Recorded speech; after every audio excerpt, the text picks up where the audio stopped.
చికిత్స పొందుతూ పవన్ కళ్యాణ్ గారు గారాల కొడుకు మార్క్ ఆరోగ్య పరిస్థితి బాగుండాలని తిరుమల చేరుకుని మోకాల పర్వతం మీద మెట్లు మోకాలతో నడుస్తూ మొక్కుని చెల్లించుకుంటూ మీడియాకి కంటపడుతూ కనిపించేసిన రేణుదేశ. మనందరికీ తెలిసిన విషయమే. తిరుమల అంటని ఎంతో సెంటిమెంట్గా భావిస్తూ ఉంటారు. అందులో ముందుగా ప్రత్యేకంగా ఉంటారు మెగా కుటుంబం. ఎటువంటి సెలబ్రేషన్ అయినా మంచి కార్యక్రమాలు అయినా వాటన్నిటినీ తిరుమలలోనే ముందుగా దర్శించుకుంటారు. ఇంకా మెగా కుటుంబంతో ఒకరైన చిన్న కొడుకు మార్క్ పరిస్థితి దారుణంగా మారిపోయింది. సింగపూర్లో జరిగిన అగ్ని ప్రమాదానికి గురవుతూ వచ్చేసాడు మార్క్. తన ఆరోగ్యం మెరుగుపడాలని ఇప్పటికీ తీవ్రత మరింత చేదాటి రావడంతో మెగా కుటుంబం అంతా ఆందోళన చెందుతూ ఉన్నారు.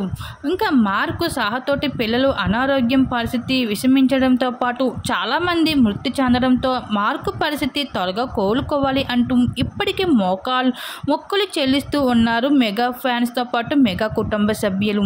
అందులో రేణుదేశ సైతం మొహానికి మాస్క్ వేసుకుని మరి తను తిరుమల చేరుకుని అక్కడ తిరుమలలో మొక్కుని చెల్లించుకుంటూ వచ్చేసింది రేణుదేశ. అయినప్పటికీ మీడియా వాళ్ళు తనని మాత్రం వదిలిపెట్టలేదు. అక్కడ కూడా తనని క్యాప్చర్ చేస్తూ రావడంతో మీడియాకి రిక్వెస్ట్ చేసుకుంటూ వచ్చింది తన ఫేస్ బయట పెట్టొద్దని. కానీ కొంతమంది సభ్యులు అయితే రివీల్ చేసుకుంటూ వచ్చారు. ఇక మోకాల పర్వతం మీద పైన నడిచే ఓపిక ప్రేమను ఉన్న రేణుదేశని చూస్తే నెటిజన్స్ అయితే ఫిదా అవుతున్నారు.